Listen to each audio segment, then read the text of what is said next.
Trevor, how does this sound? Trevor? Trevor, Trevor, Trevor. Hello, hello. How does this sound? Is that okay? Okay. Okay, good. Testing the mic for Trevor. It's not on for the house, but I can hear myself. I hear a little bit of my S's, which is normal for me.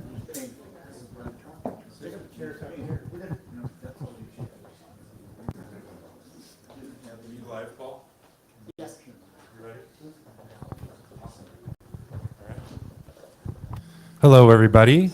Thanks for coming. My name is Jacob Tell. I'm the co-founder and chief dreamer of District216. I just want to let everybody know that some people in the room have driven far and wide to be here tonight. I'm very honored to have some people from the Bay Area, from Los Angeles. Thanks for coming to Santa Barbara to see the illustrious Dr. Robert Gilbert. We're very excited to hear what you have to say and what questions Hannah has to ask. Real quick, I just want to let everybody know that District216 is fairly new. We just celebrated our 1-year birthday on Saturday. We had a big marquee event here. We did a big discussion panel and fireside chat about veterans, PTSD, and psychedelics. It was a very impactful event full of beautiful stories. And that was our 55th event in the first year. So tonight is 56. So for those of you who don't know that we exist, or this is your first time, we just ask to please get on the mailing list, and you will hear about all of the weekly and quarterly events that we have to offer. Other than that, I do want to say that this is the first time that a Wednesday night is being live streamed. So thank you, Paul, in the back, for coming in and bringing equipment and setting up, the extra table and pushing the chairs out. Sorry, everyone here, but we got to make a nice wide shot. So everybody out there in YouTube land, welcome to District216 virtually.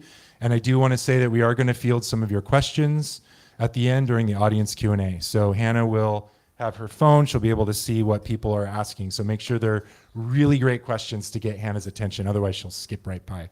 And we will have some in-person audience questions as well. So other than that, I'm going to stop talking and hand it over to Hannah. Thanks for being here. There's empty chairs. Come on in, people in the back. 1, 2, 3, 4, 5, 6, 7, 8. 8 empty chairs.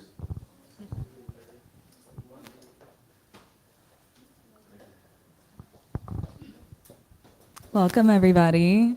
Thank you for creating space for our friends to sit cozy. And this is the coziest I've seen this space. So I really appreciate you all making the journey to join us.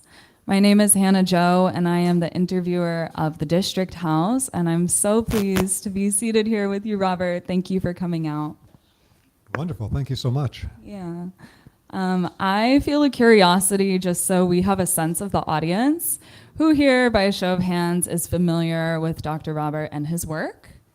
And just keep your hand up if that's specific to biogeometry. Yeah, very cool. This is awesome. This is really exciting for me. So I appreciate you all coming out here because you're so interested in the beauty and intelligence that flows through this man.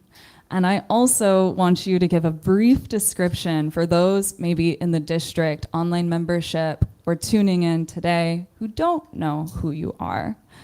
How would you like to describe who you are in this moment, in this stage? Well, my work with the Vesica Institute has been based on creating a modern spiritual science which clarifies the connection and the context between the fragmented pieces of information about spiritual practices and spiritual information that we get today. My background includes being a U.S. Marine Corps instructor in nuclear, biological, chemical warfare defense. I have a PhD in international studies. I've been involved for decades in researching spiritual traditions around the world and focusing on it in terms of a spiritual science, how all this information about what it is to be an incarnated spiritual being in a human body is really all about. And then vibrational science, how do we work with the energetic template in our own bodies and the world outside of us for our own spiritual evolution and the evolution of the planet as a whole. So that would be my short introduction. Totally. Thank you. Thank you.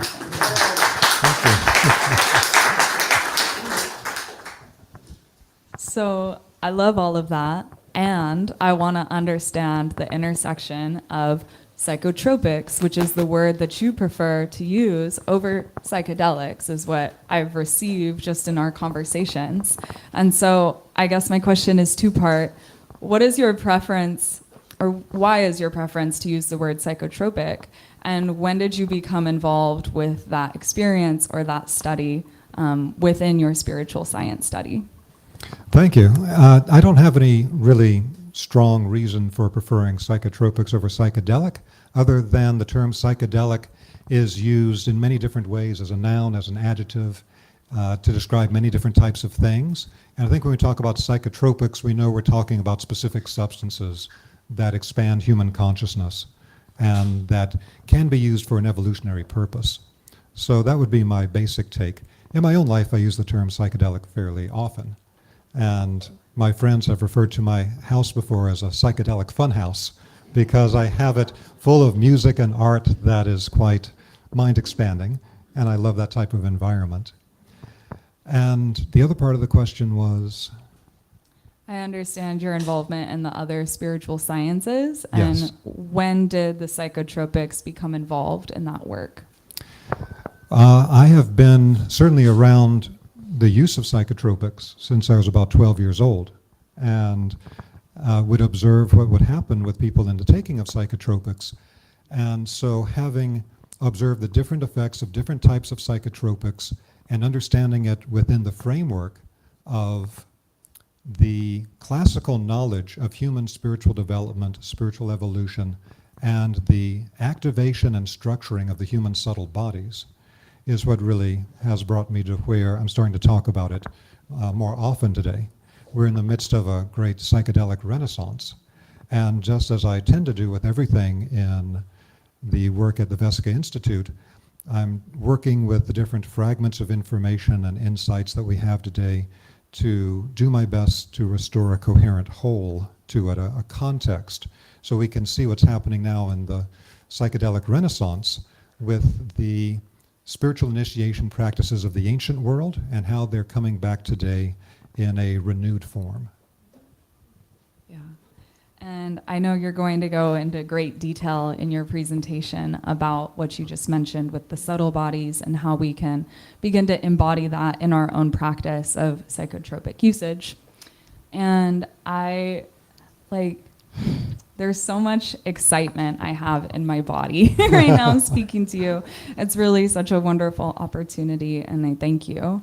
Thank you. But I feel curious to understand from your perspective the value of having a relationship to the subtle body and why a person would want to be activated in their subtle body or in their energy body. One of the great lost teachings of the great spiritual schools is that the key to spiritual evolution is to structure the subtle bodies into particular patterns that will survive the passage through the gate of death and that are part of the permanent evolution of a particular human being or spiritual being. And so it's really the subtle bodies that are, to begin with, our link to the rest of all of creation.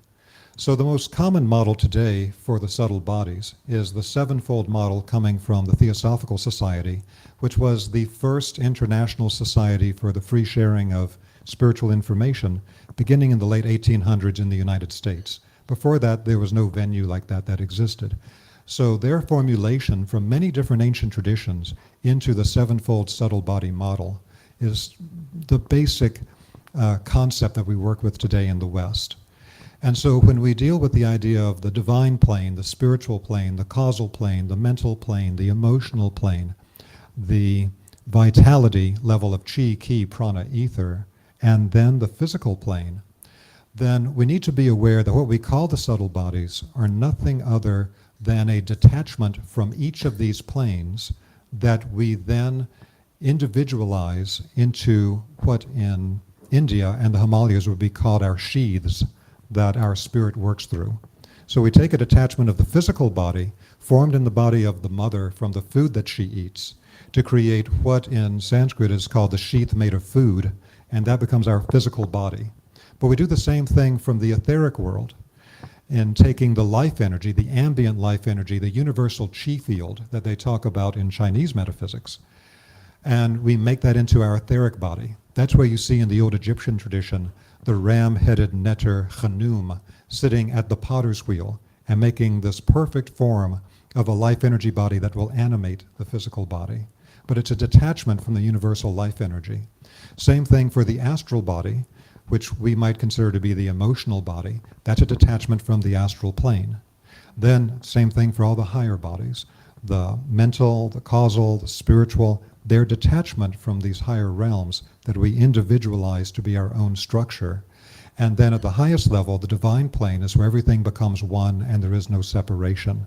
And so much of our lives is about the inner yearning to have that state of unity with another person, to return to that state of the one. And the mystery of human life is really that described by the European Rosicrucians, who describe the human race as the spirits of love and freedom. And so with love, we're able to reunite back to the divine plane, back into one, past our separate existence. And then with freedom, we can separate back out to be an independent being, make independent choices. And so it's always a delicate dance. How do we maintain our mental, emotional, etc. equilibrium while we're searching, yearning for that union, but also needing to explore our freedom? And so all of this is connected to the importance of the subtle bodies within us. The subtle bodies are the substance of our mind, of our emotions, of our life energy, all of these things. But we really have to always understand what I just mentioned, that they are detachments from the actual planes, from these higher worlds, which is why in the Hermetic tradition we're referred to as the crown of creation or as the microcosm of the macrocosm. We contain within us everything in the higher worlds. And it's through understanding how to structure the subtle bodies that we really undertake true spiritual evolution that can be crystallized and taken from lifetime to lifetime in a progressive fashion. So there's a couple things that you just said I'd like to revisit. And I've always really enjoyed this idea of the human race representing love and freedom. And it's my observation, like socially and culturally, that we're pretty imbalanced in that regard. We have attachment styles to those that we're in relationship to that are disempowering and disconnect us from the freedom. And we also have a distorted confusion on love sometimes in other relationships. And so I see where the necessity comes for us to recalibrate socially and culturally to find that balance of love and freedom. Mm-hmm. And I'm appreciating your nodding, like you're resonating and agreeing with what I'm saying. And if you have any additions, I'd love to hear them. But I also wonder when it comes to the cultivation of the subtle bodies and choosing that as a sovereign choice of it as an individual in their expression of freedom, psychotropics and the practice of biogeometry being two ways to cultivate the subtle body, two ways that I sense you're passionate about. And I'm curious if there's other ways that you would suggest people can cultivate or activate, become aware of their subtle bodies. Yes, so really everything we do structures the subtle bodies, whether we know it or not. And so one of the key ideas here is that every thought that you think, every emotion you feel, every action you take is a cause set in motion. And it will activate certain parts of your subtle body system based on what the quality of the thought, the feeling, the action is, or it will sedate some part of it. And when we then repeat that, we are then beginning to create a stabilized structure, for good or for ill, in our subtle bodies with what we would think of today as certain types of neurotic patterns, certain types of perhaps unconscious mental states or reactive mind states that we keep playing out. Or on the other hand, it can entrain us toward having a clear mind state, being able to be less conditioned, more open, more able to process what's happening in the moment in a way that's much more skillful. And so there's a whole aspect of this that as we are going through our process of spiritual evolution in a human body, that virtually every major tradition on the planet talks about the first steps of spiritual development are related to self-observation, or they might call it mindfulness, or they might call it self-remembering, but it all has to do with simply observing the content of your thoughts, your feelings, your actions in a way that doesn't try to change them, but that looks at the actual quality and content of your thoughts, feelings, and actions in a way that might lead to what the Russian philosopher Gurdjieff referred to as the terror of the situation, just how dysfunctional our thoughts, feelings, and actions actually are, and how rarely we're actually awake in a spiritual sense, how much we're acting like a sleepwalker out of all types of frozen trance states. And so the core work is always in the self-observation and understanding exactly what that content is. So the first stage is receptive meditation, which I talk about in the Essential Teachings and Practices of Spiritual Science course. Meditation is not just one thing. At its simplest level, it is receptive meditation to be able to observe with a clear mind state without any projections. And that observation, applied here, is the observation of the thoughts, feelings, and actions we generate. The second aspect of meditation is active meditation, to be able to generate a thought form, to generate an internal content. And that then leads to the next part of the process, which is to be able to create the most beneficial aspect of our thinking, our feeling, our willing, to bring it up to what our archetype is, to what is in resonance with our spiritual goal, or what is called technically our teleological destination. That final spiritual outcome every individual is being pulled toward for their final spiritual crystallization from physical incarnation. And if we can be resonant with that and have what the Buddhists might call the thoughts of the Buddha, the speech of the Buddha, the actions of the Buddha, then the more resonant with it, the faster the process goes.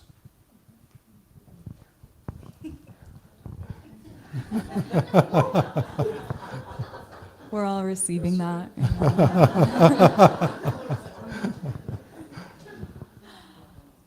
Yeah, it's super powerful, all that you are and all that comes through you, and it's seemingly refreshing every time to be reminded that it's nothing outside of ourselves. And like just creating enough space to become observant in neutrality is the entry point to becoming in greater resonance with our spiritual purpose. Yes, absolutely.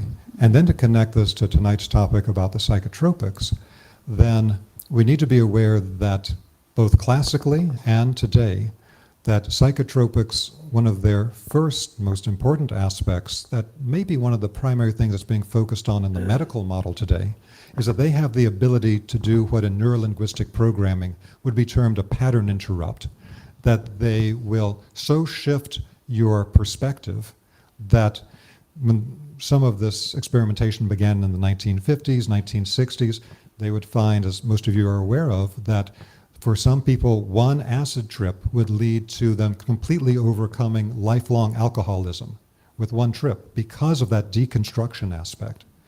And so it can kind of blast apart the frozen aspects of the mind, the emotions, etc., and open things up for a fundamental change. So that's one aspect of it. Another aspect of it is that while you're doing them, that expansion of consciousness will often lead to a greater awareness of the subtle body. You begin to feel the energy in the body in a more profound way than you felt before. And you begin to experience the movements of that energy within you, which can awaken certain thoughts, certain feelings, things of this kind. But the whole idea here that we are now becoming more aware of the subtle bodies through the psychotropic experience then points to the importance of something we need to restore today that they had in the ancient world in many of these systems, but may not be as clear today, which is when we have activated that perception of the energies in the subtle body, through the psychotropics to understand what some of the primary energy channels are and to know how to circulate the energy in a beneficial way and work with those energy centers and energy channels in a way that can be beneficial so that we don't, for example, end up with a lot of energy stuck up in the head, which can then lead to various aspects of mania or to some type of fear or to headaches or too much head pressure. And so we need to understand the way that the subtle body works so that when we're in those states, we can begin to work in a beneficial way, getting in touch with our subtle body and working on the energies and circulations in the way that's going to help us the most and avoid what we would term a bad trip. And I'm with you, and I want to say, like, whatever we're describing as a bad trip is like an energetic imbalance where there's a potential to become in greater circulation and movement of whatever energy is present in that person's system. And I have another thought. Stand by.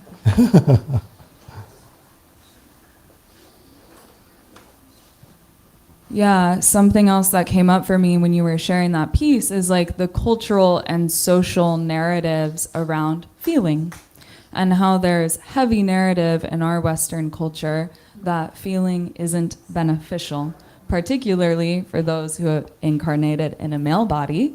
There's this narrative that don't feel, that displays weakness or you will become unattractive to women.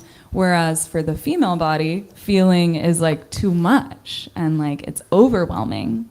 And so I see where someone who maybe has the psychotropic experience that gives them access to feeling the subtle bodies can be really confusing through the calcification of their mind-body program because of how it's been impacted by our culture and by our society. So what I'm receiving from you is that there is an availability for a cultural shift to embrace the subtleties and to receive this spectrum of deep feeling for our empowerment and reclamation of purpose in humanity. And I know that you're creating your own community through the Vesica Institute and through your other involvements and how you share yourself like this in public speaking.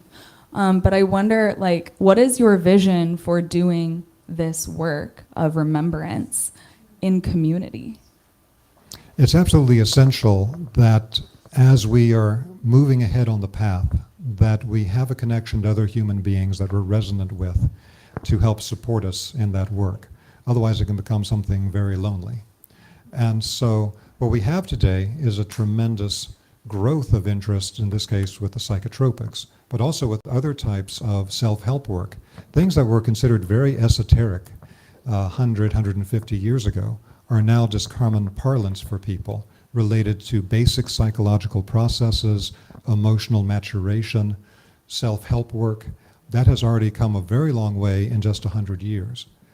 And so what it comes down to, though, is that as people begin to explore this further, they will find people that are on a similar resonance as themselves to be able to network with, support one another, to get into authenticity with, and to be able to move forward. But we need to be aware that the reality of it is that some people, based on their subtle body structures, will put it together in a very different way. So, for example, one thing that we had discussed previously, before this evening, is that today there's a tremendous growth of what we have. We could go back to the work of Wilhelm Reich back in the 1920s and 30s with getting past armoring in the physical body to be able to let free the emotions. But this also led to Reich's ideas about sexual repression, leading to a huge range of emotional and mental and even physical illnesses. And so what we have today is this gigantic spread, kind of like the next octave, the recurrence or renaissance from the free love of the 1960s, that has given a wide range of names, including polyamory, lifestyle, any number of things. But what people mean by that can be very, very different. And so based on people's subtle body structures and the way that they have the basic perspective from their mind and their emotions, they will put that together in the way that works for them and then find like-minded people. So just as we're seeing this growing underground in a massive way today, so the same thing is true for what's going to evolve with the psychotropic work and with spiritual development work in general. Totally love that vision, and I'm here actualizing that in my own way alongside you. And I feel curious, like, when you speak to, as we do this remembrance work, we will naturally attract those who are of the same resonance. Will you share a little bit about like the law of resonance, or how you describe and perceive the law of attraction in this context of finding community or finding people to connect with who are of the same framework? In a very general sense, of course, resonance is where there's an exchange of energy and information based on similar vibrational rates. And so this is usually represented by things like two tuning forks that are of the same length and tuned to the same frequency. If you take one tuning fork and you strike it and it's vibrating and resonating, if you bring it close to a tuning fork of a different note or frequency, the second tuning fork won't react at all. But if the second tuning fork, which is itself unstruck, is of the same frequency as the one that has been struck and is vibrating, the second one will begin what's known as sympathetic resonance and will start to vibrate as well. And that's what we see in this type of community spread of these types of things. Now, if we go deeper into it, then we can begin to see that the way that people have structured their subtle bodies has to do with this type of resonance. So this may be the right time to introduce the idea that is universal across over 90% of spiritual traditions around the world, which is that one of the fundamental structurings of the human subtle body is into the three major centers in the head, the chest, and the abdomen. So as I've described in some of my other courses, if you deal with the Rosicrucians, they talk about thinking, feeling, and willing. When they apply that medically in anthroposophic medicine, it becomes the nerve sense system, the rhythmic system of the heart and the lungs, and the metabolic limb system. If you look at the Buddhist model, it's of thought, speech, and action. With the Sufis, it's head, heart, and hands. And so this threefold structure that we have is absolutely essential. And we can also see it from the perspective of one of the most advanced alchemical systems in the world, which is Chinese Taoist internal alchemy, and what we know today from Chinese medicine, which is that this becomes the upper, middle, and lower Dantian. And Dantian means elixir field. So these are alchemical centers in the human being. I have a particular meditation that I do in some courses about what are the powers, the divine power of these three centers inside of us. And so for the head center, it's directly related to light. Consciousness and light are the exact same substance. When we experience light internally, it's consciousness. When we turn it inside out and the consciousness becomes externalized, it becomes light. That's the source of the light around the heads of the initiates that you see in every great spiritual tradition in their illustrations. So this is the center of light and of thinking, and not only of working inside the brain, but of opening up the very important central channel of the energy body going above the head and the multiple centers above the head, which is where we connect to non-physical realities, to spiritual beings, and to have the capacity to transmit what we can refer to as packed thought forms, which is where a tremendous amount of content can be transmitted in an instant, like when we talk about the transmission from an Eastern master to a student. And it is these centers above the head that can transmit or receive the packed thought forms. Then the middle Dantian, the middle elixir field, holds the balance between the upper and the lower. If we had one word for it, it would be love. And this is related to the rhythmic power, the pulsation that actually gives life and provides a balancing for the entire body of energy, which is the pulsation of the lungs with the breathing rhythm and for the heart's pulsation. But this is the moral compass in the human being. Without the heart being open, it's impossible not only to have a correct balance in our personal lives and our interactions with other people, but it's actually impossible to develop higher levels of clairvoyance, because you can activate the centers in the head and they can be very, very powerful, but they are very cold unless they are connected to the powers of the heart. This is what Rudolf Steiner talks about as the etherization of the blood. When the heart truly opens up energetically, there's an etheric power in the blood that gets released with a rose light that rises up from the heart, enters into the third eye tunnel, and activates the glands inside of the cave of Brahma, which is the third ventricle of the brain. It activates the pineal and pituitary glands.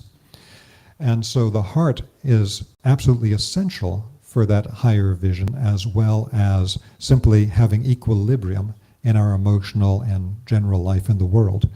Then the lower Dantian, if it had one word, it would be life.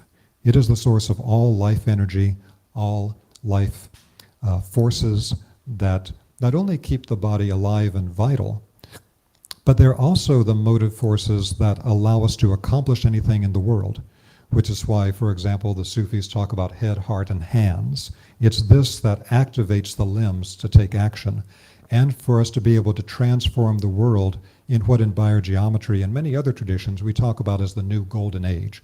How do we literally work to transform the world to a new golden age?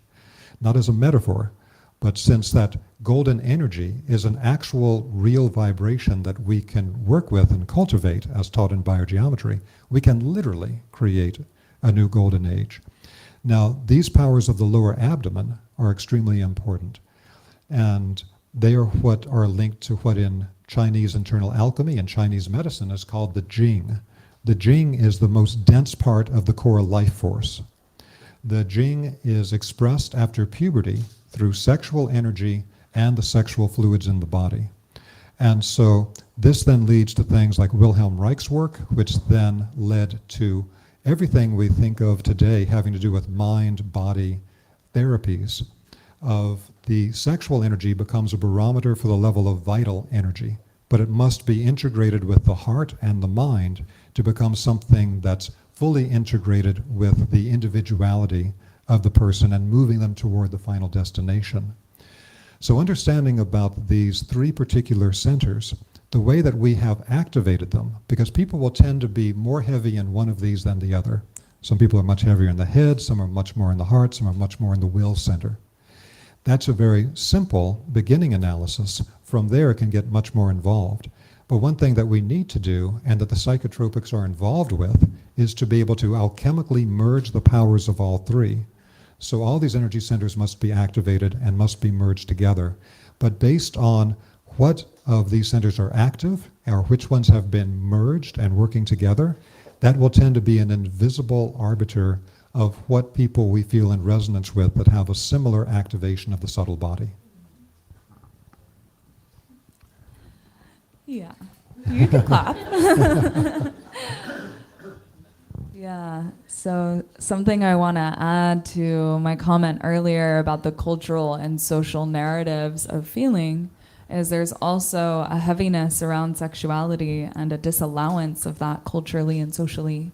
And so it seems, in addition to what you've described, like we are to all become curious about our own relationship to our will energy centers, or the lower dantian, to reclaim our vital life force and to bring that into balance with the mind and with the heart. And so I'm seeing the complexity to the golden age coming fully online, and I also have a deep knowing that it is available for us to anchor, and we are all here because we're interested in that, and we're doing what we can to bring that into real life now. So I super appreciate chatting with you, and I want to give ample space for your presentation that you're going to offer us. Is there anything else you would like to speak to now before getting into that? No, I think that was a good launching point to go straight into the material. Thank you. Yeah, I would agree. So Robert is going to give us a presentation, and then I'm going to come back to share a couple more questions and just recap on what you offered us. And then I'm going to inquire with the audience if there's any questions as well. So if things come up for you, save them for the end, and we'll open to audience Q&A. I'll see you then. Wonderful, thank you. So one thing I'd like to, thank you. one thing I'd like to start with is that today when we look at psychotropics, it's heavily influenced by what is the spirit or mindset of the age, which is looking at it in terms of chemical substances and what particular areas of the brain are being activated, lock and key mechanisms of chemicals into receptors, these types of things. That's a very powerful form of analysis. It's a very helpful form of analysis. But we need to understand that in the ancient world, they understood the effects of these substances in other frameworks, such as in a shamanic framework, opening up the consciousness to direct communication with non-physical worlds. Now, there's also the aspect of this where the activation through the psychotropics is connected to, in a sense, bringing back a state of the subtle bodies that is something that humanity had a tremendously long time ago. And that is a time when the etheric life body extruded further outside of the physical body than it does today. When the etheric life body extruded further outside of the physical body than it did today, this led to an effortless form of clairvoyance, so that the ancient documents, the oldest documents in the world, they talk about spiritual beings like they're right in front of you, like you're seeing them immediately. It's not some abstract matter of belief or faith, like, oh yes, they exist, but you can't see them. No, they could see them. They could interact with them. The whole thing shamanic work developed from was holding on to the previous states and training people to have it at a time the rest of humanity was losing that capacity. And this is something that led to the great advantage of our being able to develop logical linear thinking, because the contraction allowed us to begin to contract the greater field of consciousness around the head into the physical brain, and to be able to have logical linear thought and scientific thinking as we have it today. But what was linked to that was the loss of the old clairvoyance and the expanded awareness that we had before. But we always have to remember, it's not that things are just a one-way street. Things are cyclical, and when they cycle, they don't just come back around to the same place as before.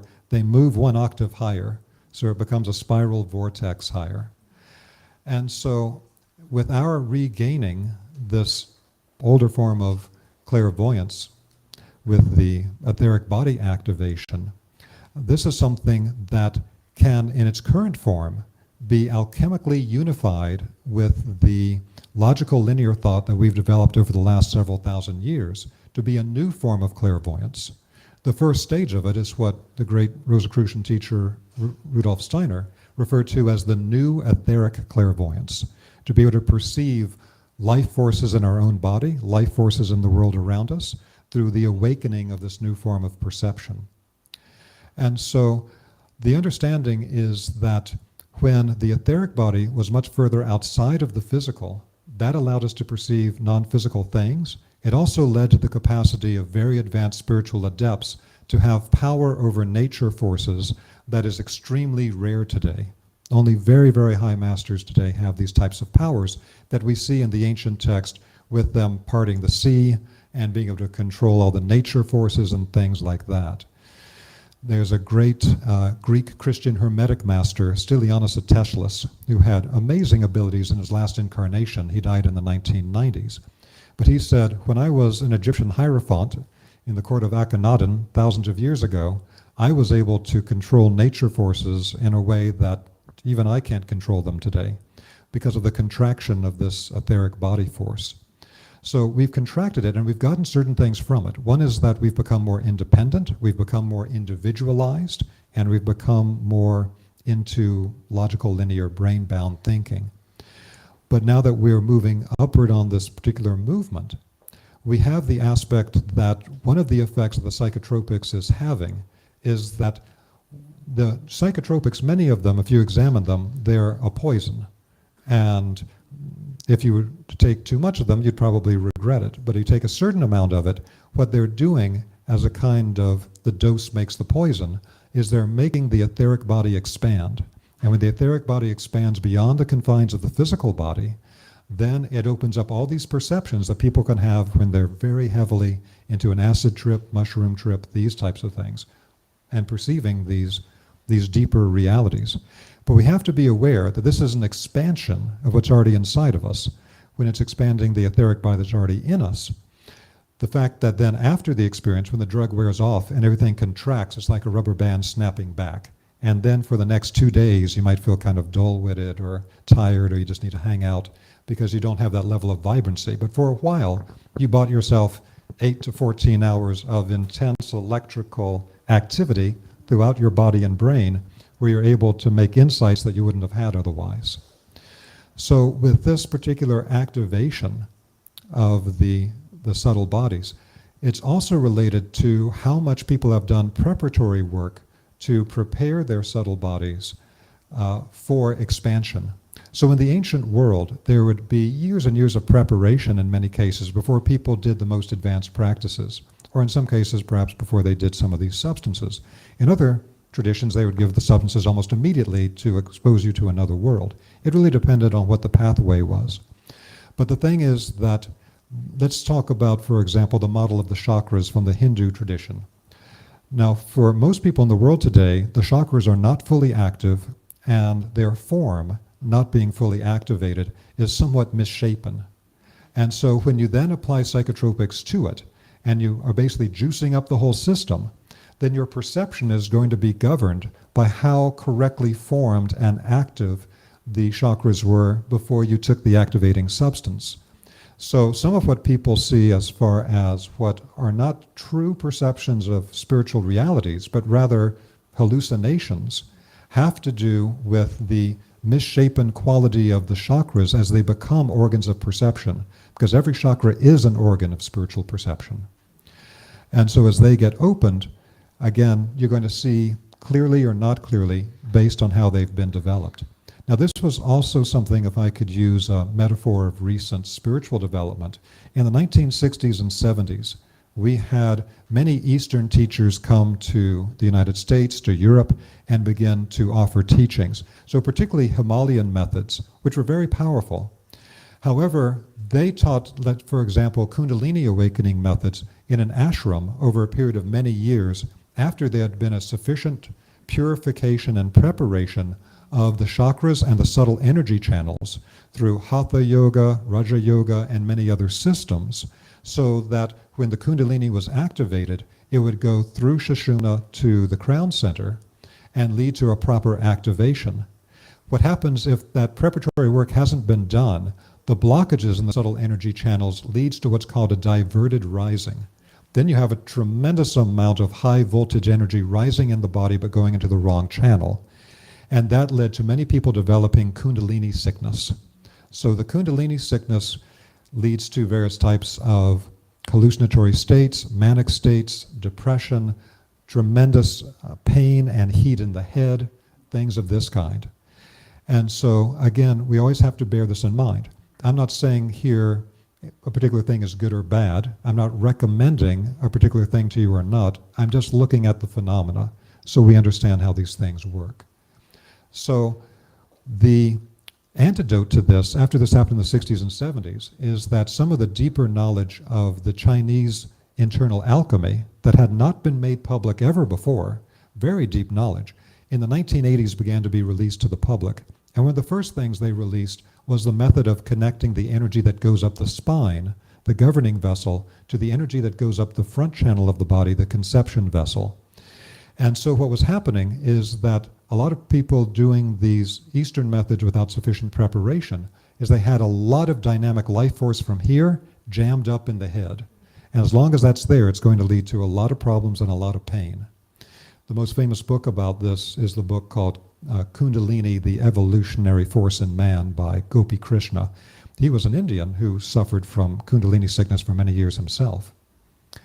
And so with the teachings coming from the Chinese Taoist, they taught that as the energy comes up the back, and I'll throw in a quick thing here from the inner temple teachings of the Egyptian temples, energy comes up the spine, it goes to the jade pillow where the spine inserts into the back of the head, and then it comes back over the head, and that's the movement of the shepherd's crook, or the staff, that you would see in the ancient Egyptian mysteries.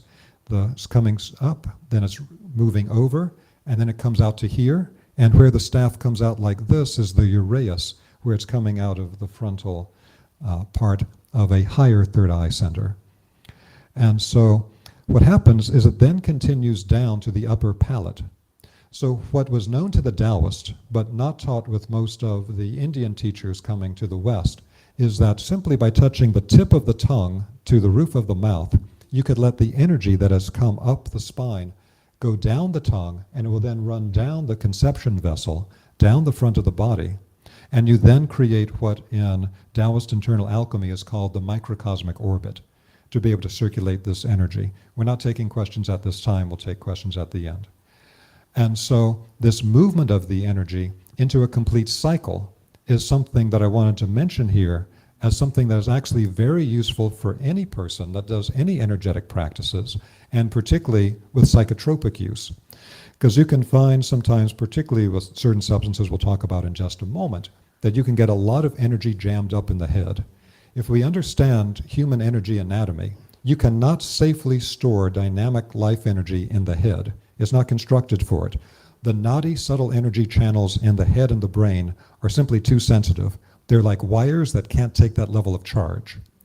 So you can't store it here, but nonetheless, many people in our head-oriented culture today are very focused on moving this energy up the head to these locations.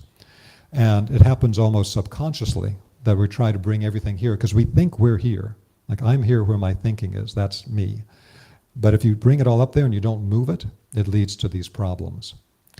So the understanding of the problem of storing energy in the head is also true for storing energy in the chest.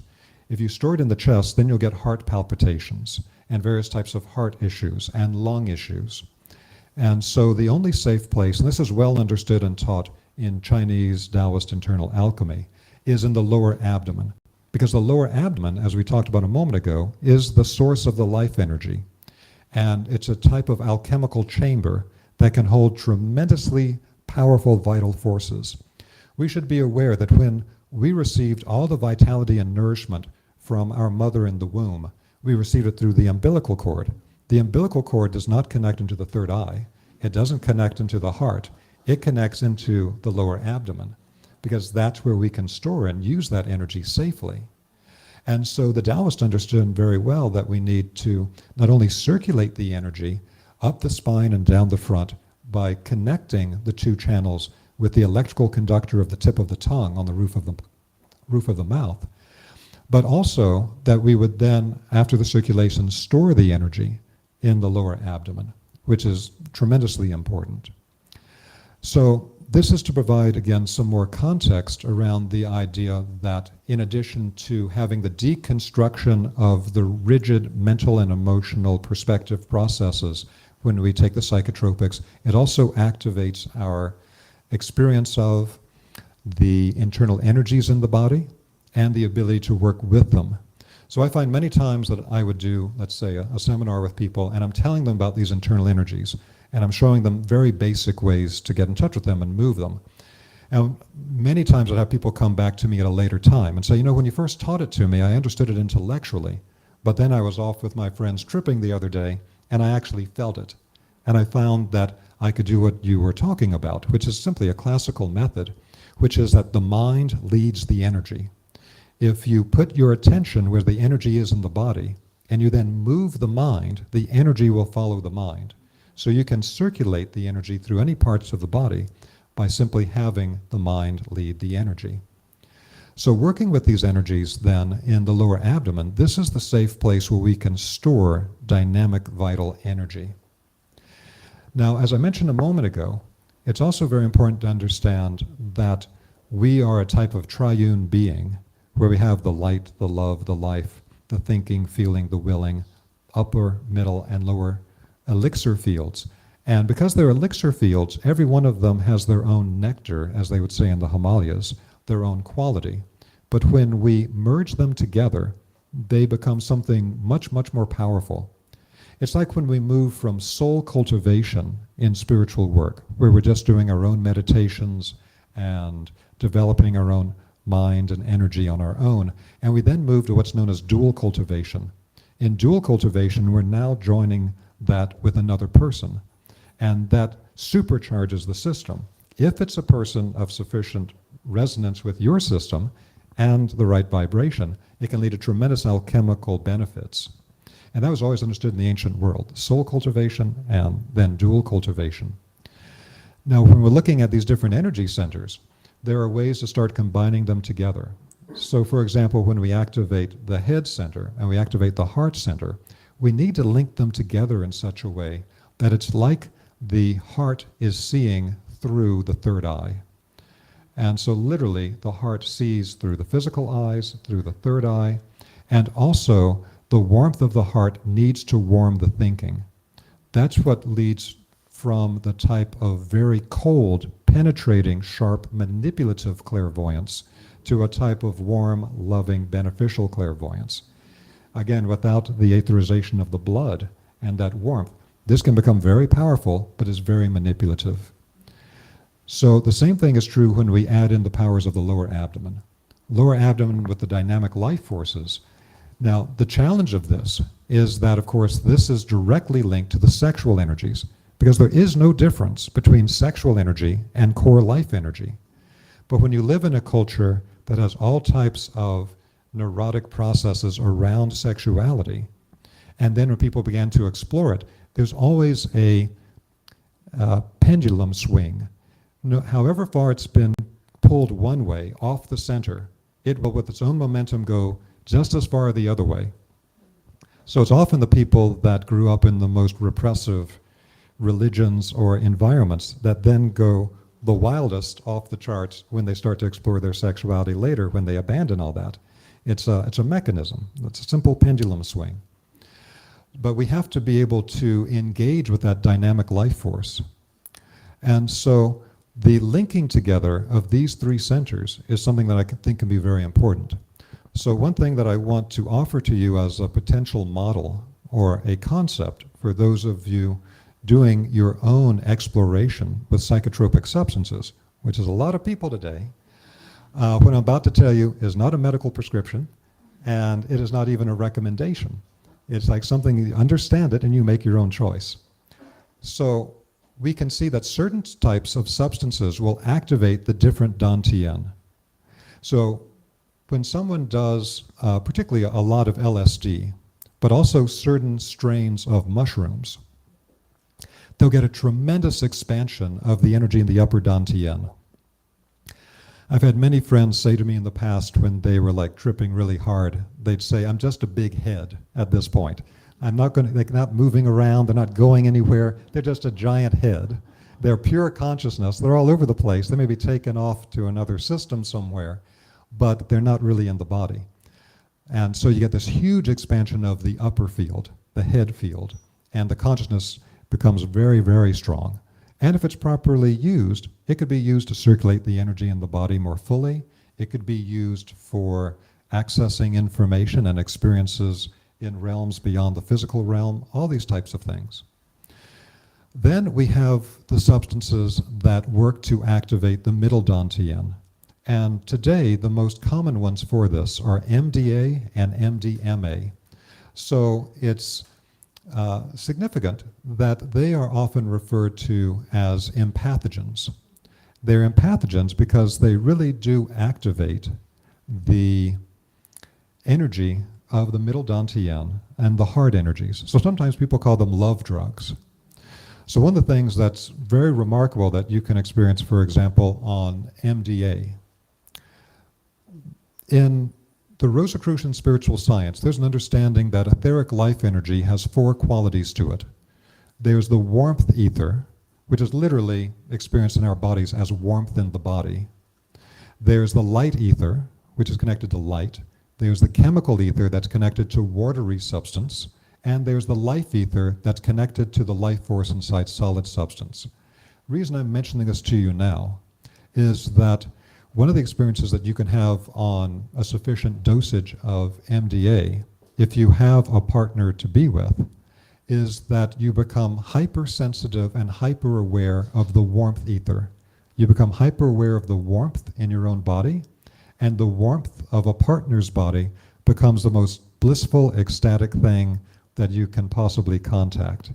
And at that point, it's very common that you might simply lie in an embrace with the person for hours because the combination of the two warmth ethers, the two energy bodies, into one, where you can't tell where one person ends and the other begins, is a tremendous ecstatic experience through the heart.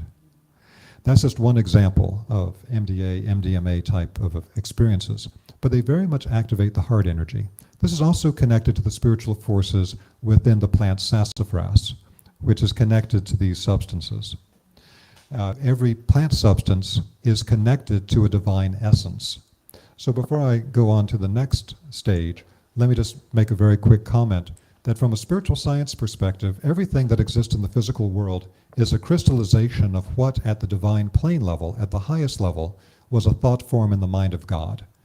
So after this event, I'm going to be going to the Tucson Gem Show, and if you understand the nature from the ancient world of how they use stones therapeutically for activations of the energy body, for spiritual work, at a level far beyond what we tend to do today in the West, there's the understanding that a thought form in the mind of God then moved through the planes to crystallize into physical substance.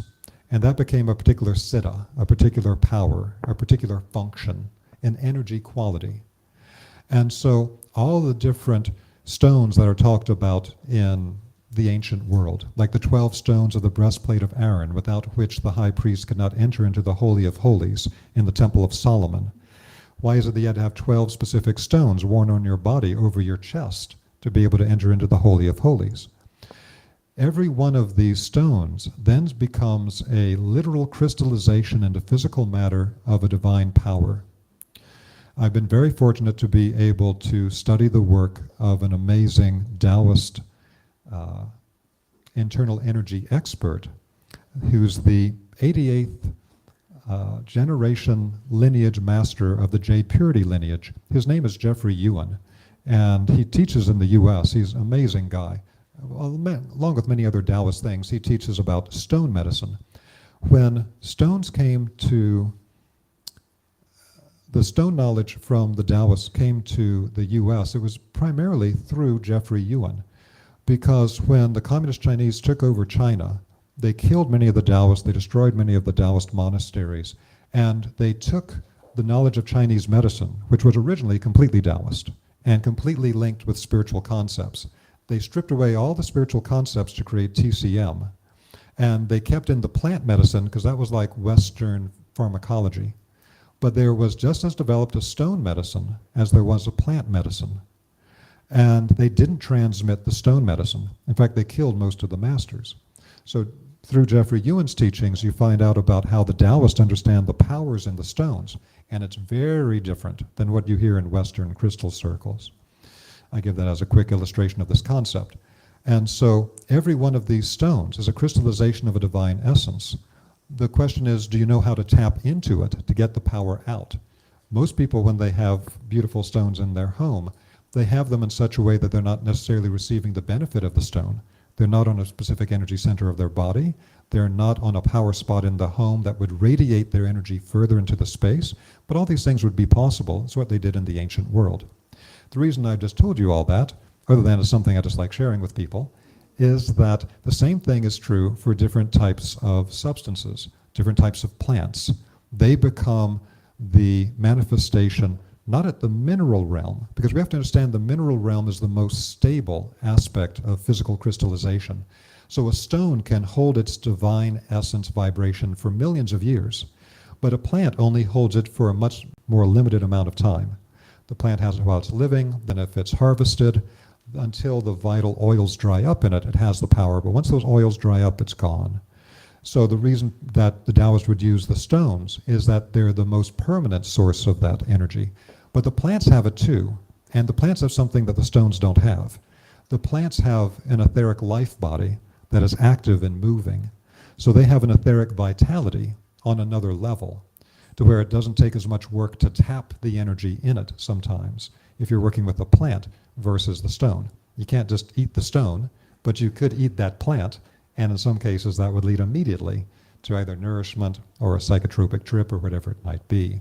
So if we look at the plants as being a crystallization of a divine essence, a divine power, I think it not only leads to an added richness of our use of these substances, it also leads to a healing of our internal connection to the external world by understanding the divine essence distributed everywhere in the world. Another quick anecdote I'd like to give here is that years ago I was at a Dowsers conference, and a gentleman was giving a presentation on what he experienced at one of the Central American pyramids. That's something that people understand as like a spiritual power spot thing. But when he went there, he found out that this particular pyramid that he went to was built connected to what we might think of as black magic mysteries, various types of ritual torture. The bones of murdered children were ground up and added to the mortar of this particular pyramid. And then he noted all around the pyramid was a particular flower he hadn't seen anywhere else. And so he asked the local guide, "What's this flower I see here but I've never seen anywhere else?" He says, "Oh, this is the flower that our shamans say will cure night terrors in children." And it's a response of the earth itself to what was done there, allowing that divine essence to manifest through a plant at that location. And so we don't want to be completely materialistic in the types of substances we're talking about here. They are something that give us a divine dispensation of a siddha, a power, a divine essence from the thought forms in the mind of God, that when we understand it in that way, I think our experience of them will be greatly enriched. So we've talked about very simple illustrations for activating the upper dantian and the middle dantian. Now for the lower dantian, you will find that there are particular types of psychotropic substances, some strains of mushrooms. Also, there can be some secondary effects coming from LSD and things of that kind that can lead to extra energy coming to the lower dantian. But the basic idea here is that it's very common in psychotropic experience with these substances that are most common today, activating the upper dantian and the middle dantian, that they're not fully grounding into the physical body and the person's not staying grounded at the time.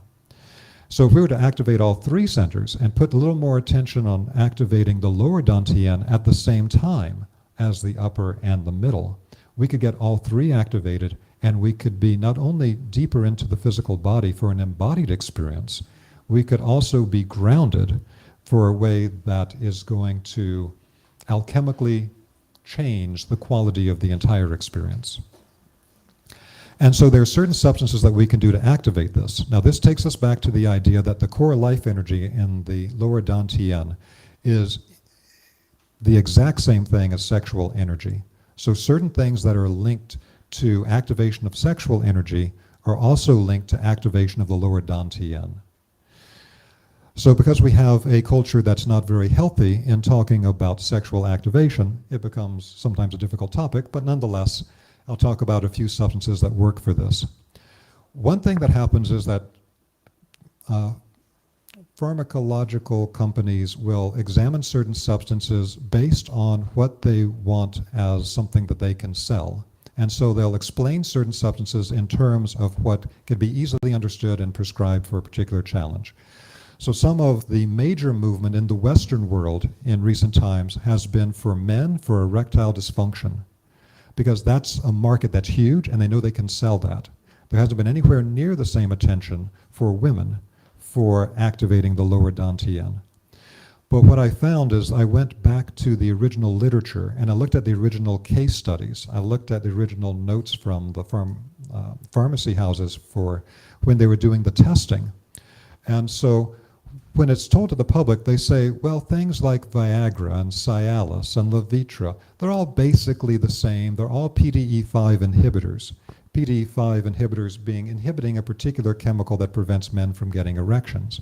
But if that was all that it was to it, why are there other qualities that are known for these substances that other ones of that class don't have? So when I studied the original research on some of these, I found that the substance that is most commonly known as Cialis, that's a trade name, tadalafil is its actual chemical name, that the original studies found that it worked just as well for women as it worked for men. And it's very easily attainable, but mostly for men, A man can call up virtually any doctor, say, I can't get it up, and they'll give you a script for Cialis. They don't tend to market it for women, but if you're a woman, then find a guy who can get you some of it. I'm not telling you to do it, I'm just saying that's how it would work. So the thing about the Cialis, once I discovered this in original research, and with people that I do various explorations with, I gave it to women to try with their partners, and I got amazing feedback about how much it reactivated the sexual energy, which is the core life energy in the lower dantian in women, including a tremendous, for some women, increase in lubrication, and many women that had never squirted before became active squirters from that point forward, because it seemed to activate some of the glandular aspects of the lower dantian. And so the Cialis is a substance that I would recommend over Viagra, Levitra, the others. You can also find in the studies the thing where they found that men could take a little bit, like 5 milligrams every day of Cialis, and it helps to prevent prostate problems in a way that it's not true for things like Viagra. So we need to look at this today in a much cleaner, healthier way for what the actual functional effects are. Because if we look at things that activated the lower dantian in the ancient world, things like in Chinese medicine, they had all kinds of things for men and women. That's a whole nother study I'm not even going to get into tonight because it's more involved. But when you look at things that today would be referred to as aphrodisiacs for men and women that come from Chinese herbology, Ayurveda, things of that kind, they always tend to be activators of the lower dantian. There's another substance that's very interesting that not as many people have heard about as have heard about things like Cialis. And that is something called apomorphin. Apomorphin, basically the end of it is like morphine, and the front of it is APO, apomorphin.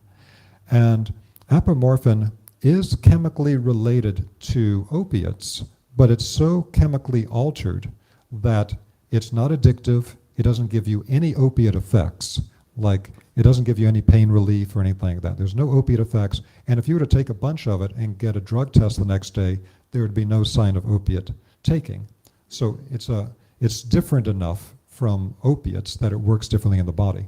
So it was found, I think somewhat accidentally, that it activated sexual centers in the human brain. And after they found that out, they began to market it to people, to men, for not erectile dysfunction specifically, but for performance anxiety, because it activated these centers in the brain. But you go back to the original research, and you find that it activates the sexual centers in the brain that directly activate the lower dantian in men and women. And again, this is something that's not as well known. Now, I also found that there are particular groups of people synthesizing various types of psychoactive substances that also work with apomorphin. And they don't take it by itself. But what they find is if they take the apomorphin with certain psychotropic substances, it makes the whole experience more effective and smooths it out, adds extra qualities to it, things of that kind. This is something that's still in the very beginning of being explored. But the groups I know that use apomorphin within the context of psychotropics, again, they don't use it alone, they use it in conjunction with these other things. And for most healthy people, I'm not a medical doctor, I'm not recommending anything to you, I'm not telling you to do this, but I do know from many reports from many people that the Cialis and the apomorphin can be used together by both men and women. But you may want to try them separately if you're going to experiment with it. But again, these are examples of certain substances today that, from a pharmacological perspective, work to activate the lower dantian. So, for example, if a person was to do a certain amount of LSD or of mushrooms, and a certain amount of either MDA or MDMA, and a certain amount of a lower dantian activator, you would find through analysis of their subtle bodies that the three centers are all activated and can then work together for an experience that can be quite different, much more embodied, much more grounded, and that goes some different directions, because whenever two things, or in this case, three things, the three centers, alchemically merge, it becomes more than the sum of its parts, and it adds in new qualities that weren't present just by the single item itself. Now, there's also the aspect of this that There are other ways to pull the energy down in the energy body that doesn't involve taking any substance into the body. So I'll give you just one example because we're running out of time. That's from the Chinese stone medicine. The natural form of iron in the world is called hematite. You can go to virtually any rock shop and get a hematite bracelet. You do not want to get the type that is magnetized to where they magnetically stick together. Do not get the magnetized hematite bracelets, but just the pure hematite that is not magnetized. It's a natural form of iron. It looks silvery when you get it in the bracelet. And what is known in the Taoist internal alchemy is that when you wear iron on the body, it has the effect of pulling the energy that can get stuck up in the head down to the lower abdomen, and it activates the lower dantian. It pulls the energy down to where it can be safely stored. It also then begins to open up the leg channels from the abdomen and goes down to the kidney 1 point at the base of the foot, to where you can literally ground into the earth. So the wearing of iron on the body helps to ground the energy system into the lower abdomen, and is another method that could be used. That's just one particular example. There's many, many other things that could be done to activate lower dantian or the grounding to kidney 1 into the earth. And so I'll just wind up here with then saying, understanding this is something I just simply wanted to offer tonight in this context at District 216 with people exploring psychotropics, and again with my desire to bring the experimentation with psychotropics into a larger context for how they tend to activate different centers of the 3 primary centers, and there may be ways to combine them together for the most beneficial, alchemically united experience. The other thing I would mention is that understanding the energy channels in the body is extremely helpful for when you're going through psychotropic experience, because knowing something as simple as microcosmic orbit, how to raise the energy up the spinal channel, through the jade pillow where the spine inserts into the back of the head, over the head to the upper palate, touch the tip of the tongue to the roof of the mouth, run the energy down the front channel, down past the genitals. There are 3 muscle locks at the base of the body that can be used to connect the entire thing together. There is the muscle that you can use to squeeze your genitals, and that is also related to stopping the flow of urine, and that is a muscle lock that helps the energy to travel down through the genital area. Then there's the Kegels, where you can tighten the PC muscle at the perineum, and that helps to bring it through that area. And then by squeezing the buttocks tight and squeezing the anus shut, that will bring the energy up, and also squeezing the buttocks tight enough actually has the effect of pulling in the tip of the tailbone, so the energy will then enter into the base of the tailbone and enter into the spinal channel, which is very important. Also, if you can activate these muscle locks sufficiently, you'll find that you'll be able to pull in the tip of the tailbone enough that it can begin to slightly activate the coccygeal gland that's inside the body. The coccygeal gland is considered to be a remnant gland in the human body that they don't understand what it does in modern medicine, and so they completely ignore it. But in Himalayan circles, they know the coccygeal gland is the kundalini gland. And so pulling this in also activates the internal energy in a significant way. So simply knowing this so that you can circulate the energy, and particularly when very commonly people today do a lot of the upper and middle dantian activations without the lower dantian, you can circulate it and then at the end make spiral movements in the lower abdomen to be able to collect it in the lower abdomen. And one way this is described is that if you put your 2 thumbs together and then connect your 2 index fingers together, I can't do it because of my mic, but if I was to put where my 2 thumbs connect at my navel and then put my 2 index fingers down so that it touches the top of my pubic bone, the area contained within that triangle is the lower dantian, and that's where you circulate and you collect the energy. Again, this is really just a launching pad for much more about activations of the energy body, structuring of the energy body, and management of the energy body during high activations. But that's what I wanted to present to you tonight. So I thank you very much. And Thank you.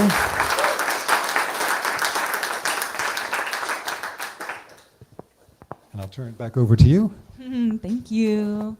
Thank you for that awesome journey into those 3 segments where we can understand ourselves and how to make the most out of a psychotropic experience, or just make the most out of being an embodied human experience. And I really feel like you revealed that at the end, the value of cultivating an awareness of these subtle energy centers and just having an intellectual correspondence, because when we do have access to that depth of feeling, then that new mind-body circuitry comes online in a sustained way. And so again, I was reminded, oh, it's not about the psychotropic, it's about me and my depth of feeling and connectivity. And that's something that we can all begin to explore as soon as this moment. So I appreciate that so much. Thank you, Robert. And I want to open up to the audience for questions. I will be bringing you the mic. Paxton will be bringing you the mic. And we use the mic because we have an online audience. So consider that. Thank you.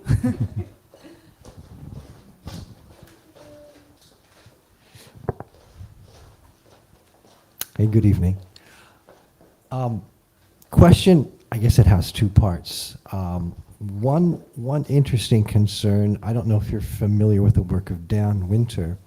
Okay, so electrical physics engineer studying spirituality and subtle bodies. Mentioned that possibly the use of psychotropics expands the aura unevenly and could open up holes in the aura, which would be a concern. I'm guessing that would probably happen more with someone who's got lopsided, funky chakras. And so, 2 questions come out of that. One would be how to know and prevent that, or, is there too much of a risk? Obviously, because that's a big price to pay. And what would be the most effective energy practice within that type of a tripping environment? I'm guessing it might be the microcosmic orbit, or you have something else to suggest. Thank you. Yes, so one aspect of the psychotropic use leading to an expansion of the energy body that is not even is what we talked about with the fact that the chakras are not necessarily fully activated and balanced to begin with, and also that not all 3 major centers are activated at the same time. So again, that's where people just become like a big head or whatever it is in the midst of the experience. It's not a complete system. There's a particular practice that I taught in the Gaia Sacred Geometry series that some of you have seen that is the toroidal circulation. And that is bringing the energy up the central channel of the body, from down in the earth, between the legs, into the perineum, through the central channel of the body, out of the crown, above the head, and then it goes to all directions around us, falling like a sphere, back to the point beneath the feet, and continues to circulate. Then we can reverse the direction, and we can actually do both directions from below to above and above to below simultaneously. Whenever you create 2 opposite movements in energetic space passing through each other, it creates a 0-point effect and opens up a gate to a higher energy and higher realities. So these particular energy circulations are a method to start circulating the energy through the entire system that creates a spherical bubble around the body. Now that's the reason that this exact same practice is also used by Chinese medical Qigong healers to protect their energy body before they work on sick people, because it's an effective energetic field. Certainly it has an electromagnetic aspect, and many of the electromagnetic aspects, just like the electromagnetic torus around the heart, can be shown with electromagnetic equipment, but also has etheric energy components that are quite significant. So that's one practice that I would point to as a way to become conscious of this. Now what you'll find as you're practicing the toroidal circulation is that it's very common that we tend to project our awareness forward much more than we project it backwards. That's just because we have all of our sensory things here. Our eyes are looking forward. So it's very common if you examine someone's energy field when they first start doing the toroidal circulation, it's squashed in the back and it's expanded in the front. So one thing to do to help to balance that is simply to put as much attention behind you as in front of you and use the visualization with the mind leading the energy that it's a perfectly balanced sphere that you're inside of within the toroidal circulation. So that's related to the issue of the unbalanced effect. To go further than that would get very involved. I will mention something about the holes in the aura. One aspect related to punching holes in the aura is when there's certain forms of inebriation that open up holes that things can enter into.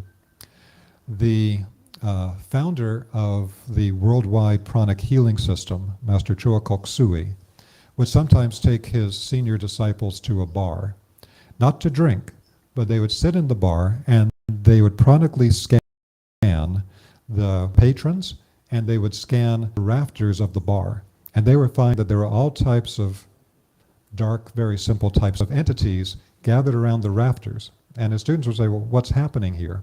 You say, well, just observe the person at the bar drinking and what happens. So at a certain moment when the person became drunk, their energy field began to collapse, holes began to appear in it, and they could see the spirits in the rafters of the bar peel off and enter into the hole into the person's body. That's why alcohol is called spirits. And so this is something we need to be conscious of. The same thing can happen with any intoxicating substance. So one of the things that has always been a guidepost for me with the use of psychotropic substances is to think of it like a wave.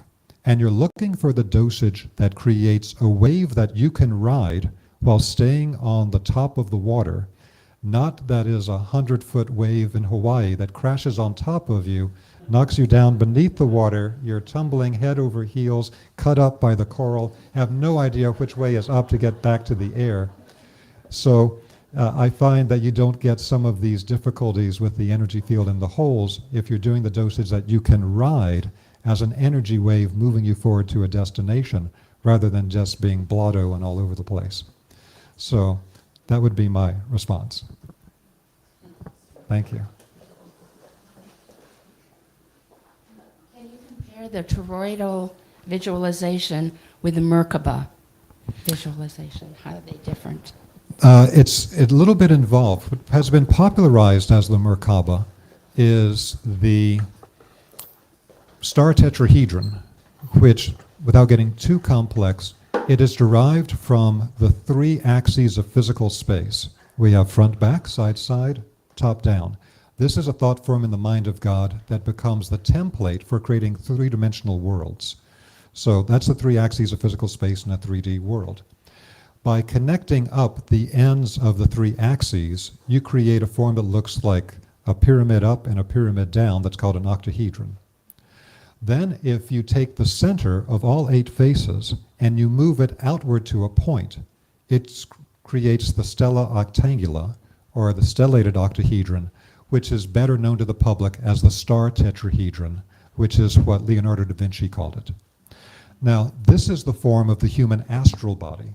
I should say it's a form of the human astral body. There are other forms as well. And so this is what got popularized to the public based on the original school of the chariot riders in the Jewish Kabbalah, which is known as the Hekaloth school. The Hekaloth school of the Jewish mystics were the mystics who activated their Merkaba to travel through the 7 heavenly halls of the higher worlds.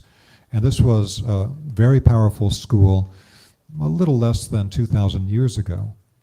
So they talked about the Merkaba, but didn't give technical details on it. Then a gentleman, Bernard Perona, began to teach in the 1980s his Flower of Life workshop under the name of Drunvalo Melchizedek.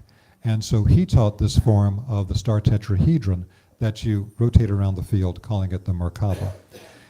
I'll just tell you my perspective, which is that this is one part of Merkaba. It is not the only part. Because what you find in classical traditions is the image of a point in the center of the circle, and they'll say that's the Godhead. They'll show you a 5-pointed star, and they'll show you a 6-pointed star. 6-pointed star is connected to the macrocosm, 5-pointed star to the microcosm. So the astral body form of the six-pointed star in 3D is one part of the Merkaba of an activated human astral body.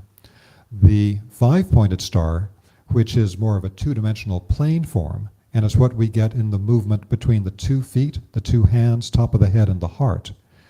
In fact, that's the form of a five-pointed star in ancient Egypt, is a movement from the heart to the 5 extremities. That is actually the form of the human etheric life body. So Merkaba is, if we go back to the original Egyptian meaning of the word, Mer in ancient Egyptian means love.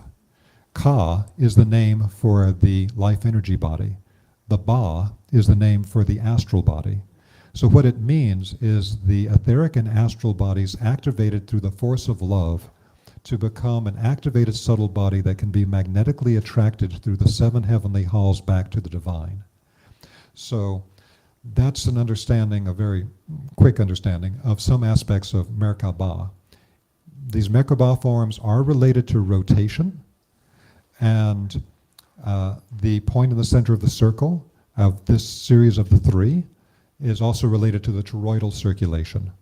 So toroidal circulations, the form of the star tetrahedron, the form of the 5-pointed star, rotations, and vortex movements are all a part of the science of Merkaba. But to go beyond that would get very technical at this point. Okay, thank you.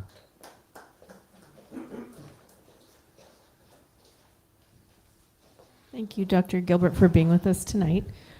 Something that I've heard you talk about before and that has been especially helpful for me in my own spiritual development is the idea that benevolent spirits or our guides are actually invested in our spiritual evolution.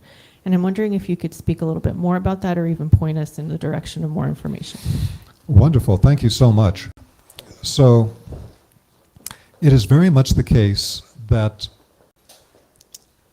one Rosicrucian saying I should start with is that the higher spiritual beings are the religion of humanity. The religion of the higher spiritual beings is human beings. We are their religion. This is the same thing for when we have children. Our children become our hope for the future, and we invest everything in helping them move toward the spiritual goal. That's very much the way higher spiritual beings perceive us. To be completely honest, the level of difference between a full angelic being, understanding there are many ranks of higher spiritual beings that in the West are described as angels, archangels, archai, all the way up to cherubim and seraphim, 9 ranks in the classic Western system. They're all particular stages of development. They all are particular ages. So we are going through a cyclical alchemical process right now to become spiritually self-aware and to become independent, just like a child grows up to be an adult and they become independent. That's where we are right now. Difficult stages of spiritual adolescence. And so these higher beings went through that stage of becoming spiritually independent and crystallizing in particular ways, not necessarily in a physical world the way that we are here. That's a more complex topic. But they went through that stage in a previous cycle of evolution. So the angels are like 1 cycle ahead of us, archangels 2 cycles, archai 3 cycles, etc.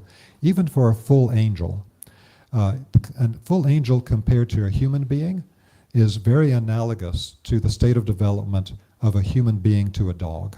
So we are in a sense like the dog, the pet, but they tend to be pretty good pet owners, and they do the best to take care of us, and they're very available for us. And so there's various ways of understanding the spiritual beings that work with us and help us. And so in medieval times in the West, the concept was to attain the conversation of the holy guardian angel. And so there's particular practices for this. And at this point, I can't go into full practices, but I can mention a particular imagination that may be helpful. So we have our consciousness center here, our emotional center here, and our life force center here.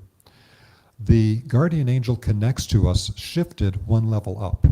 So its consciousness interpenetrates the first chakra above the head, which is the first center where we can receive packed thought forms. So its head is interpenetrating the first center above the head, which if we can move our attention up the column to the first center above the head, and we use the 0-point centering method, of going into the center, we can receive packed thought forms from the guardian angel and information and guidance from it. The heart of the guardian angel, so to speak, is interpenetrating our heads, and its heart forces are warming our thinking. And its life forces, one stage down, then is interpenetrating with our heart forces and giving vitality and energy to our heart forces. So these beings are always with us. The guardian angel is the one that is the closest to us, but we can have teams of beings far beyond that. Particularly, people will tend to have teams of beings related to, if they had initiation in a past lifetime, there's a certain group of beings that are connected to them high up the column based on the links they made at that time. And so I'll just leave it at that for the moment. It's a wonderful topic, but we need to be aware of this, and it's very important that people develop their consciousness to be able to achieve what was called in medieval times the conversation of the holy guardian angel, and also the information, the inspirations coming from higher beings. What will happen if we have not sufficiently opened our consciousness to receive this in a fully conscious way is that the beings have to send the impulse into our will forces. And what happens then is that people do things but don't actually know why. So I used to live in Asheville, North Carolina. It was a kind of spiritual center. Many people would come there from all kinds of strange places. And you'd ask people, why did you move here? And they would say, I don't know why I moved here, but I knew I had to. That's the type of example I'm talking about, of it goes into your will forces, but it's not completely clear in the mind. So this is then related to the structuring of our subtle bodies. The more that we can open up this consciousness in the head of the upper Dantian, become aware of the column of energy above the head and the platforms and activate them, the more we can connect to these beings. This is why I created, after my first online spiritual science course, which is the Essential Teachings and Practices of Spiritual Science, the second one is Connecting to Spiritual Realities. And it teaches a method of activating the centers above the head and connecting to different ranks of angelic beings based on the platform above the head, and also the essential teaching that as you begin to activate platforms above the head, you need to activate the platform below the body that equals it. One above, activate one below the feet. Two above, two below the feet, which creates a vesica around the body, and it balances the development. Because if you only develop those above the head, of course, then you're getting too much of this upward movement and can become ungrounded here. So I'll leave it at that for the moment. Thank you. Hey, so one of the things that's come up talking to different people about protection, especially during psychotropic experiences or doing healing work, is using things like Egyptian biogeometry or different methods of clearing and balancing. I was wondering if you could talk about that. Yeah, so this is another huge topic about energetic and spiritual protection. So there are many methods of doing this. And so this leads us into the topic of vibrational science, about the human energy field and protecting its centers through the correct vibrational information.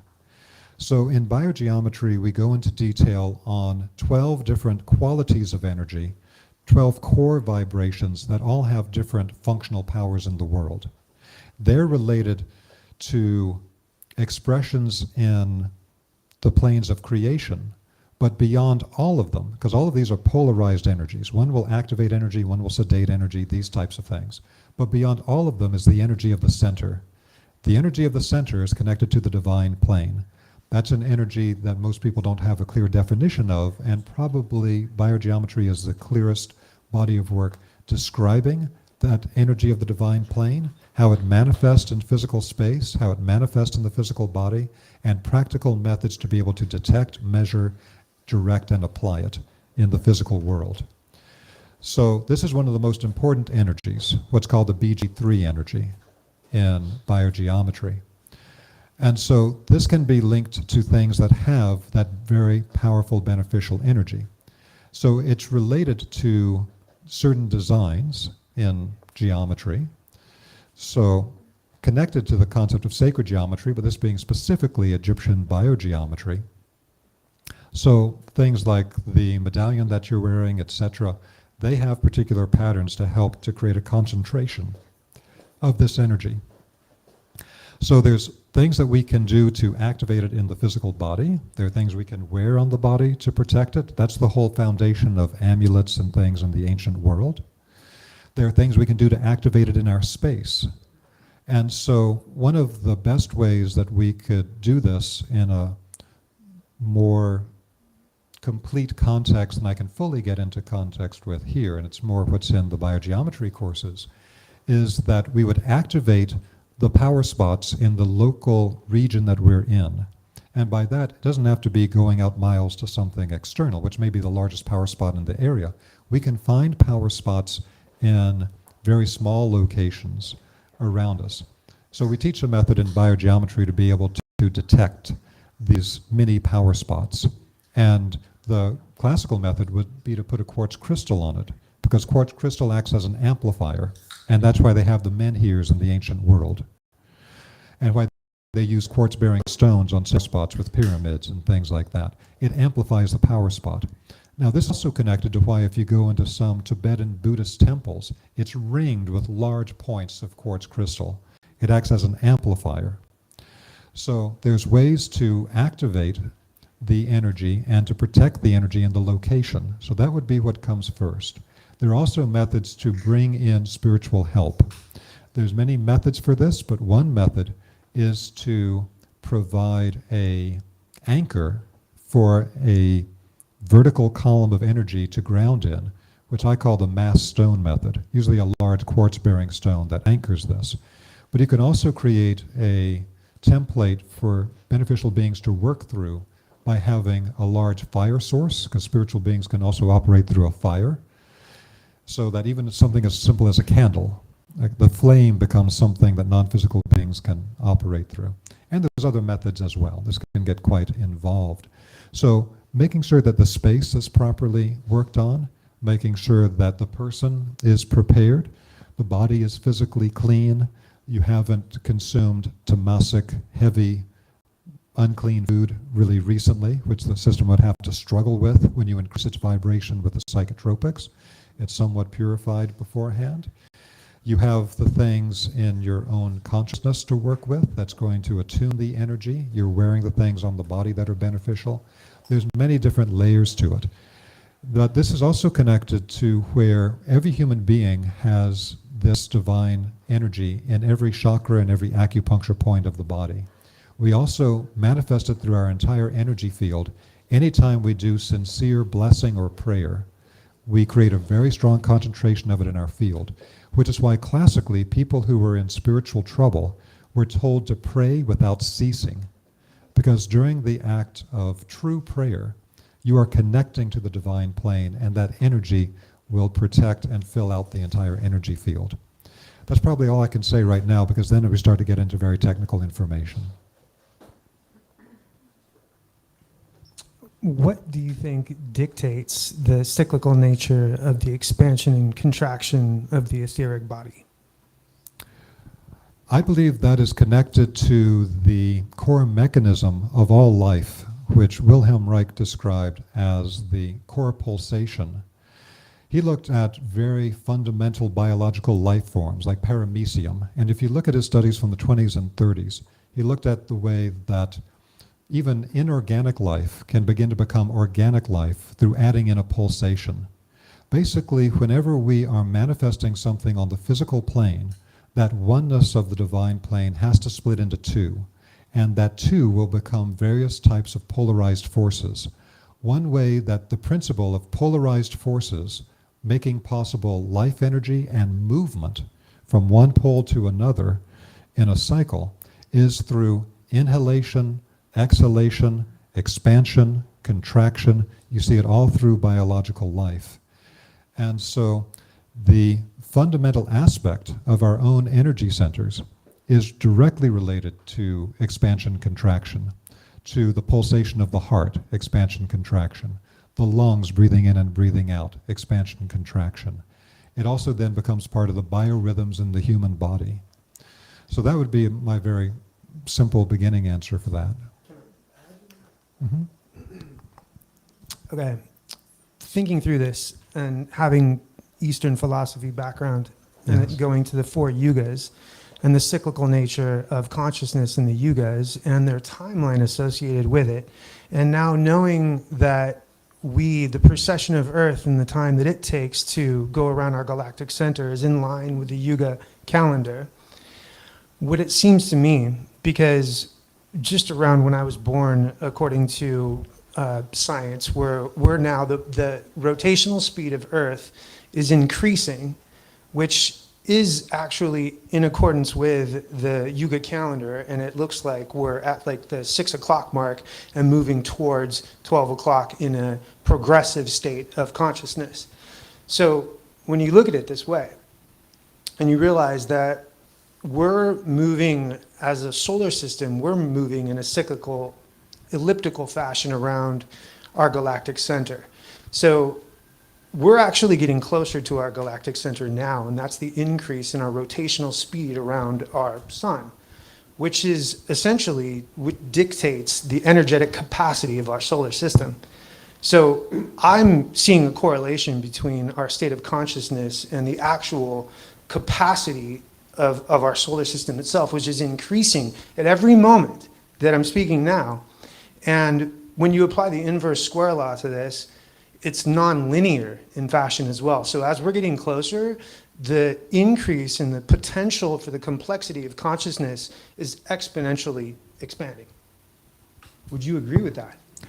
There's an aspect of it, absolutely, because what you're talking about here is the cosmological references that are the macrocosmic aspect of the microcosmic reflections here. So I would absolutely agree that when you look at something like the cycle of the yugas, it's also working on these polar aspects, ages of darkness, ages of light, and pulsation between poles, and movements of celestial bodies in cyclical formats. So yes, I believe all this is very deeply intertwined. We haven't gone into here with cosmological references, but particularly when you deal with the Eastern traditions and the depth of knowledge in things like the Himalayan tradition, it's extremely profound. So thank you. Hey there, another compound question. Uh-huh. You hinted at the experience of the upper chakras opening and connecting with other beings. So my question is, what would be your experiences of an expanded state equal or beyond taking any kind of a psychotropic substance, by doing it naturally, possibly with one of your meditations, and which of your courses might encapsulate some of that teaching that you could recommend to achieve those states, and do you have any guided meditations along those lines? Thank you. I appreciate that. So again, I very consciously created the first course in the Spiritual Science series, the Essential Teachings and Practices of Spiritual Science, to provide a foundation regardless of what anyone's background was, whether they had a strong background or no background. And so that deals with very fundamental practices. Then the next one that I mentioned, the Connecting to Spiritual Realities, works on the structuring of the field, activating the centers above the head to be able to perceive non-physical realities in particular ways, just like you see in the Nepalese Tonka paintings with particular centers above the head, the geometries associated with them, etc. So these are things that if you follow some of the guidance in those courses, particularly one of the most fundamental things here is the 0-point centering practice, where we can put our attention on any energy center in the human body. This is something that has connections to the Kriya tradition, other aspects of the Himalayan and Asian tradition, as well as Western traditions. But whenever you have an energy center, you can use your awareness to go into the center of the center of the center of the center of that thing. And so that's true for your third eye center, it's true for your heart center, it's true for the lower dantian. It could even be acupuncture points in the body, with the understanding that every acupuncture point, every chakra, is a receptacle, a grail cup for a particular divine essence. And learning to move our attention into the center of the center of the center is also moving from the physical level into the etheric, the astral, the mental, the causal, the spiritual, and then the absolute center is the divine. And that's where it then links to the Egyptian biogeometry, which also has very useful practical methods, because it's all about activating the energy of the center and that divine energy that we can access through the center. So by learning how to do 0-point centering into a particular energetic location in our own energy anatomy, we're learning to move through the planes, we're learning to connect to the center, and then once you get to the absolute center, what people will find spontaneously is what might be called third eye flaring. If we start at the third eye, for example, and at that point you'll become aware of various types of light and color emerging spontaneously. But what it has in its full movement, again, is a full pulsation, a full polarity movement. You go into the center of the center of the center, you touch and taste the nectar of that energy center of the body, you touch and activate the absolute center, which is the divine. And through that act of touching it, activating it, through that concentration practice, literally concentrating into the center and activating the divine core, it can begin to get activated like throwing a light switch, and then from that center there's an expansion outward, like a point becoming a sphere and the sphere growing. So if you're working from the center of the third eye tunnel, the cave of Brahma, the third ventricle of the brain, into that space, that open space in the head, and you activate it and it moves out, it creates that illuminated sphere around the head that you see in all the religious depictions of people with the halos or the light around the head or things of that kind. So many of these spiritual practices create energy activations and lead to states of higher consciousness that are very similar to the activations that we get through the etheric stimulation of the psychotropics. And so these are very connected. So one could choose, absolutely, to do just the spiritual practices with no psychotropics. If one is going to do psychotropics, knowing the spiritual practices will give more depth and direction to that. So it's always the case that the more you know, the more you can know, and the more you can do.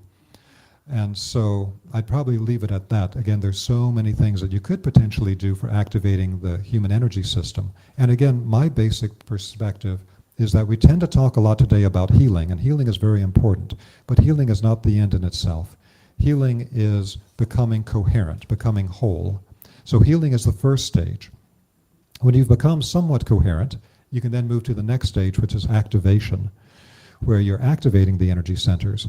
But many people activate their energy centers tremendously during psychotropic experiences, but they don't hold on to it. Because the next stage has got to be the stage of integrating the experience and of stabilizing the experience. That's one reason why, for example, in Taoism, they would give a particular Taoist herbal formula to people going through meditative experiences. That's called Biplurum and Dragon Bone formula. It's a particular set of herbs and actual mastodon bones because it gives stability. But the Biplurum and Dragon Bone formula is something that would then help to stabilize their whole structure while they're doing this. So again, there's a lot of technical detail of how different traditions go about it, but healing, activation, integration, stabilization. And we are going to need to wind up before too long. Did we want to do something with the people that are online? Totally. Let me peep the online. Stand by. Gotcha. So Alex Moore is asking, what energy bodies are commonly activated through DMT? Can this substance be useful in ways similar to LSD or psilocybin? DMT is really fascinating. DMT, you'll often find that when people do DMT, they lose their orientation in space. And they can literally like not know which end is up physically. It's like turning all around. And it's a very strong activation of the upper dantian, but really leading out of the head, again, to where you start to lose physical reference. Now, what I would actually recommend is to take a look at the interviews that I have on YouTube that were conducted by the Oxford University Psychedelic Society.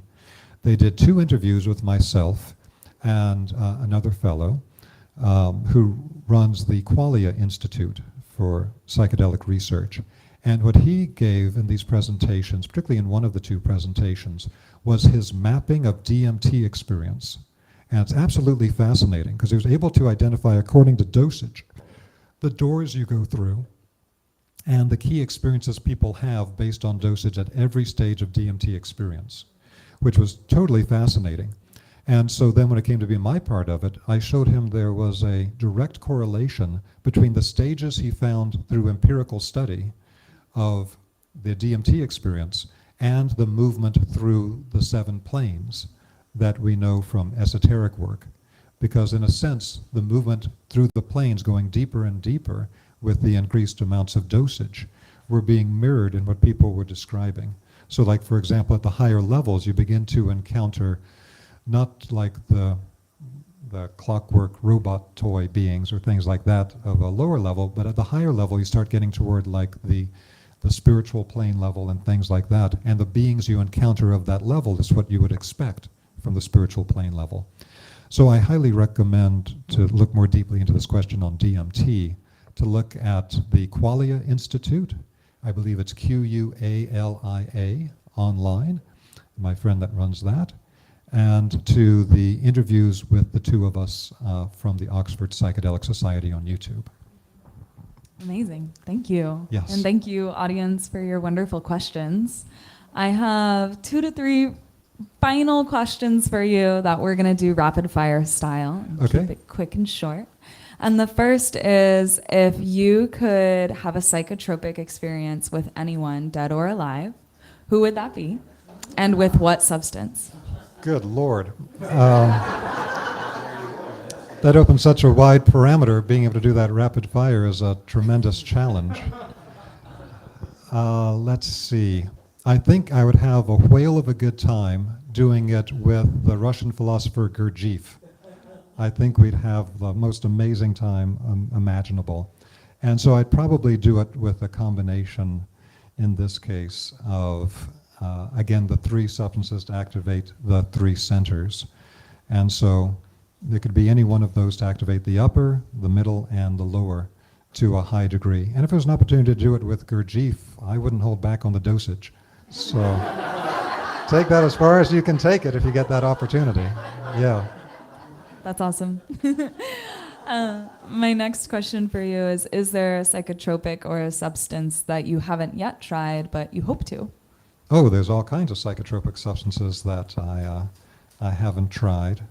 I don't have a specific one in mind, but I've become in contact with many people who are doing research into, like one group that I'm in contact with has like 22 different substances, and there's many of them that I know very little about. So it's really a matter of finding what they're activating and what their purpose is. And so the thing that interests me the most right now is the unification.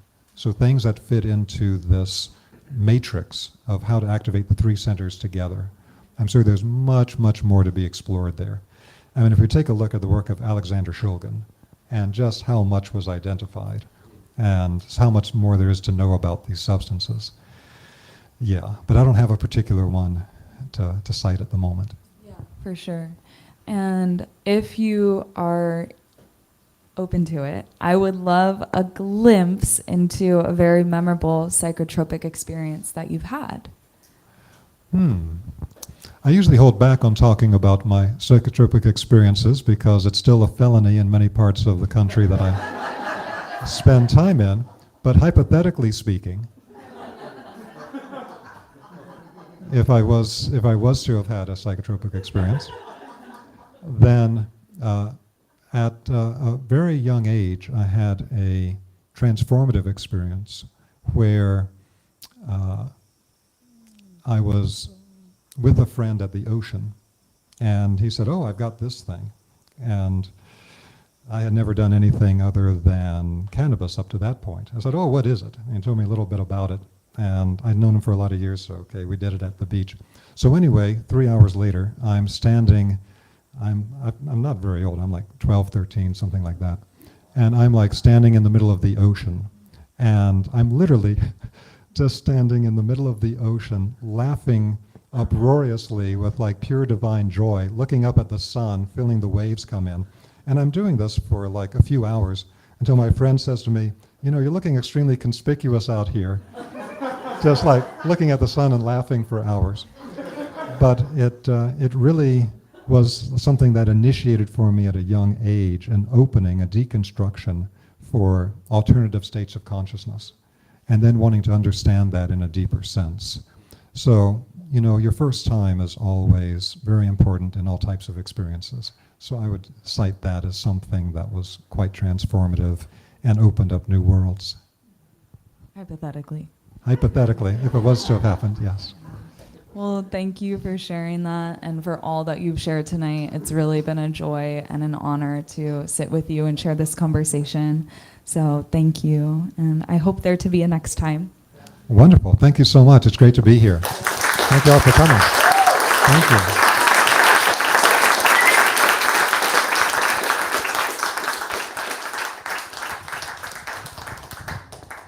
Thank you, everybody online who has joined us for the live stream and the online district members. I appreciate you all for your close listening and your care and your presence. I want to invite everyone to join us next week and for every Wednesday evening following.